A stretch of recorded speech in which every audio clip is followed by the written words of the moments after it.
ગાંધીધામના અગ્રણી હાજી જુમાર રાયમાએ 14 લોકો સામે એ ડિવિઝન પોલીસમાં ફરિયાદ નોંધાવી હતી. તેમાં સમાજના આગેવાનો પણ સામેલ છે. આ ફરિયાદ ખોટી છે અને તેમાં દર્શાવેલી વિગતો ગેરમાર્ગે દોરતી હોવાનો આક્ષેપ કરવામાં આવ્યો છે.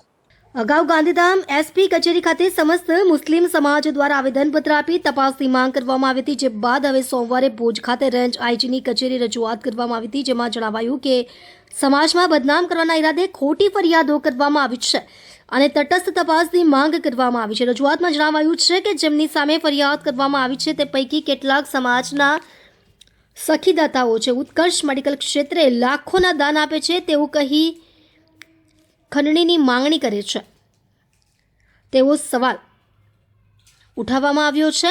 અખિલ કચ્છ સૈયદ આલે રસૂલ સમાજ, અખિલ કચ્છ મુસ્લિમ મિયાણા ગરાસિયા સમાજ, અખિલ કચ્છ મુસ્લિમ મંદિરા સમાજ, અખિલ કચ્છ મુસ્લિમ કુંભાર સમાજ, અખિલ કચ્છ જિલ્લા જત મલેક સમાજ, અખિલ કચ્છ જિલ્લા શેખ દાડા સમાજ, અખિલ કચ્છ સુન્ની મુસ્લિમ હિતરક્ષક સમિતિ સહિતના નેજા હેઠળ રજૂઆત કરવામાં આવી હતી. સ્ટોરી ભરત ઠાકોર, કચ્છ.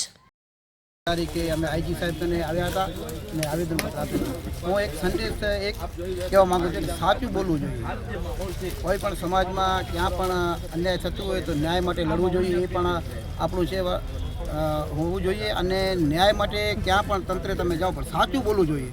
ક્યાં પણ આ ભેળસેળ ના જોઈએ. આજે લગભગ મારા ખ્યાલે અમે 6 તારીખે ભેગા થયા હતા મુસ્લિમ સમાજના આગેવાનો બધા. 6 તારીખે 4 વ્યક્તિઓ ભુજના, એક હું નામ પણ લઈ લઉં છું, કારણ કે જે વસ્તુ સાચી હશે ને એ જ સમાજને ખબર પડશે કે સાચું શું છે. ને એ વસ્તુ જ્યારે પણ મને બોલાશો ને ત્યારે એ જ વસ્તુ મારા મોઢામાંથી નીકળે છે ને એ જ હું સામે બોલીશ. તો 6 તારીખે અમે ભેગા થયા હતા ભુજમાં આપણે આદમભાઈ ચાકી, અલીમામભાઈ જત અને જુમાભાઈ નોડે અને આપણે 4 વ્યક્તિઓએ ભેગા કર્યા હતા. આપણી સમાજના 101 માણસોને તો 71 માણસો હાજર રહ્યા હતા. આગેવાનો બધા કચ્છના નામી અનામી માણસો બહુ આગેવાનો હાજર રહ્યા હતા અને તટસ્થ આગેવાનો હતા.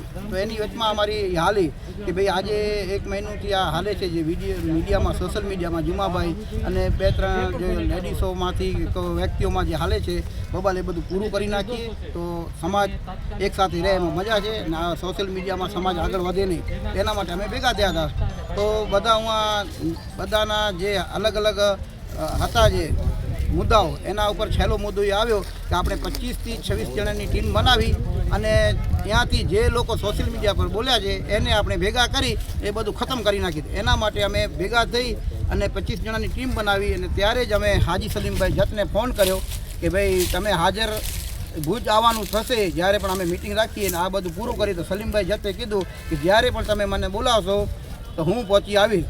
પછી જુમાભાઈ રાયમાને ફોન કર્યો, આપણે જુસફભાઈ જત કર્યો, જુસફભાઈ આપણા ફારૂકવાળા પેપરવાળા જતા અને આપણા જુમાભાઈ નોળે અને અલી મોહમ્મદભાઈ હિંગોરજા પણ હતા. એ વાત કરી ફોન ઉપર તો જુમાભાઈ સ્પષ્ટ ના પાડી દીધી કે હું આવીશ નહીં. મને વ્યક્તિઓના નામ આપો, કોણ છે, આગેવાન શું છે. હું એમ કહું છું તમે સાચા છો તો સમાજની વચમાં આવી જાઓ ને.